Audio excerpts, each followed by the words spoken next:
यदि आप HPSC assistant professor का इंटरव्यू हिस्ट्री सब्जेक्ट से दे रहे हैं तो जो हमारे बेसिक 8 पिलर हैं उनको ध्यान में रखते हुए बाकी अन्य चीज़ें भी आपको अलग से देखनी ज़रूरी है।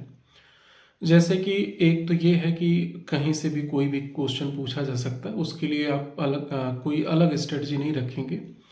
बल्कि जो इसका दूसरा पार्ट है कि यदि वो आपसे पूछते हैं कि हिस्ट्री में आपको कौन सा सेक्शन पसंद है, तो आप कोई एक बता सकते हैं कि मान लीजिए मिडिएवल, मॉडर्न, एंशिएंट, कोई भी बता सकते हैं। लेकिन आप अच्छे से जानते हैं कि हिस्ट्री एक ऐसा सेक्शन है जो कि मेनली 3 पार्ट में ही डिवीजन है, यानी कि काफ़ी बड़े बड़े इसके एरिया हैं।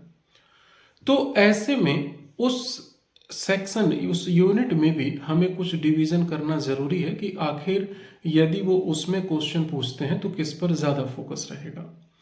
तो आप 2 चीज़ों पर ज़्यादा फोकस रखेंगे, एक तो प्रशासन पे और दूसरा जो है आर्ट एंड कल्चर पे।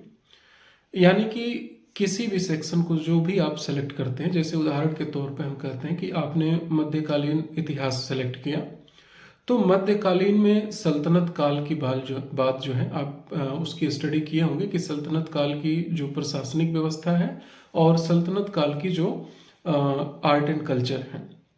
इसी तरह से मुगल में भी या कोई भी सेक्शन आप सेलेक्ट करते हैं तो इन दोनों पर क्वेश्चन पूछे जाने की संभावना अधिक रहती है।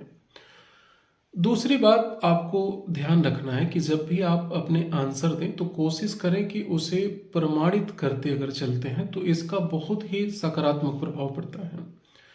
जैसे कि आप कोई तथ्य बता रहे हैं तो आप किसी शिलालेख का उल्लेख कर सकते हैं कि इस शिलालेख में ये बात कही गई है, और फिर आप अपने आंसर को देते रहें। या किसी बुक में किसी बात का जिक्र है या आपके उस उत्तर का जिक्र है तो आप उसे संदर्भित कर सकते हैं, जिससे कि आपका जो आंसर है वो प्रमाणित हो जाता है। जो हमारा अभी मॉक इंटरव्यू चल रहा है उनमें हम उन सभी बारीकियों पे ध्यान रखते हैं और सभी कैंडिडेट पे अलग से R&D करके फिर प्रश्नों को डिज़ाइन किया जाता है। यदि आप इस तरह के मॉक से जुड़ना चाहते हैं तो आप इस दिए गए नंबर पे कंसर्न कर सकते हैं। Thank you so much.